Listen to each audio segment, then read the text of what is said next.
and nobody spoke English. They didn't understand what the hell they were doing, and so they invented a lot of things. The Germans just loved the beat, and so they just went off in all different directions. I think John brought up a good point. Is that we got criticized by one of the music critics for being a cover group. Like it was a dirty word. Everybody were cover groups back then. The Beatles were a cover group, for several years before they ever had their hit records. They played in clubs. They did Twist and Shout. They didn't invent that Well, song. actually, everybody was a cover group. Yeah. For Chuck Berry, Yeah. for Howlin' Wolf, Yeah. for And, Lead Belly, for all of these guys. Everybody covered their songs. And the you find, Stones did whole albums of these blues guys that never got recognized, did their music and made that rock and roll. And everybody covered their songs.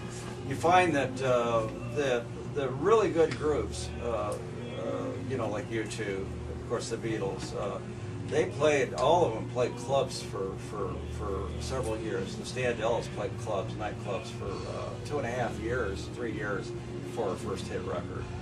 And back then you could actually make a living playing in nightclubs. Now you can't.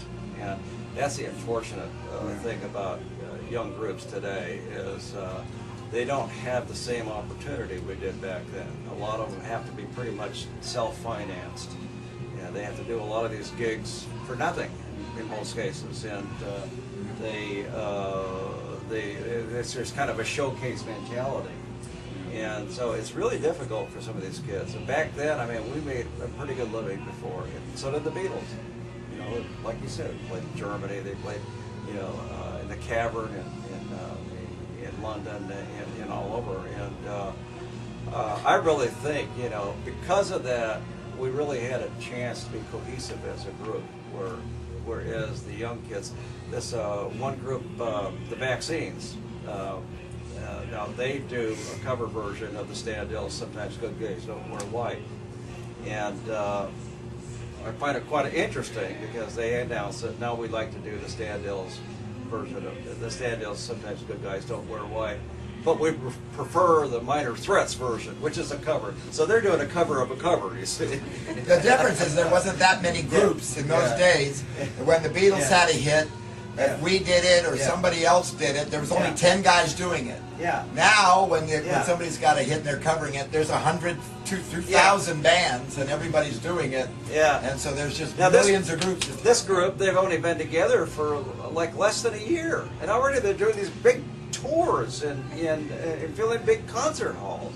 It's all through word of mouth. I think it's great, with iPhones and everything else. And they've never had a hit record. It's changed the business a lot from when there's no real connection. When we were starting, there were radio stations all across the United States. And we would do a tour. We'd start in Los Angeles and we'd go all the way to Florida.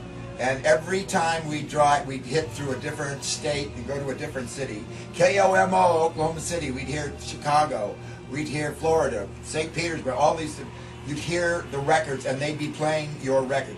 So there would be 15 groups. These stations were all playing, they were all rock stations. Now you've got FM, you've got, so there's so much choice that they don't have that central market, where they're playing the records. They would play your record. The Standell record was played all across the United States. Once it broke, every radio station played it, and that's where the kids got. They played all day long, all night, and the kids. That's what they heard. It was top 40. Now there's so much different music. You hear the Who or whatever for a minute, and then they're off to another group, and there's so much choice. There's a lot of material where when we started there wasn't that much material, and there were certain rock stations that were huge and they played those hits. It's like Alan Freed started playing them. He locked himself in his radio station and played these rock records because they didn't want him to play rock. So he started playing the rock and just playing it straight through. That's when the DJs became famous. Right, Larry? That's Wolfman Jack. That was his idol. There you go. Wolfman Jack. And then another one I was going to ask was, do you have any advice for the local bands today that are trying to make it?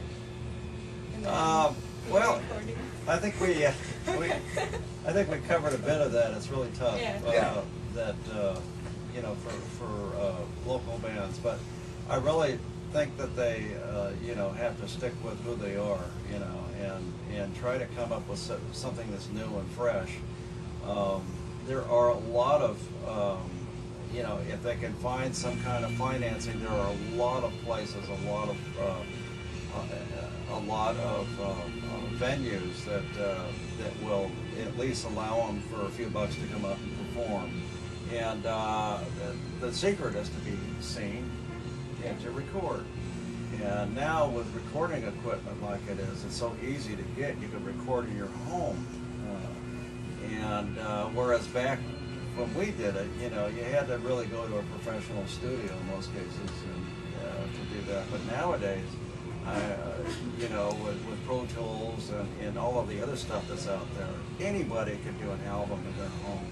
So that's what I'd recommend is, you know, you start playing around. You can get in festivals. There's a lot of festivals that just do nothing but feature new groups. Right.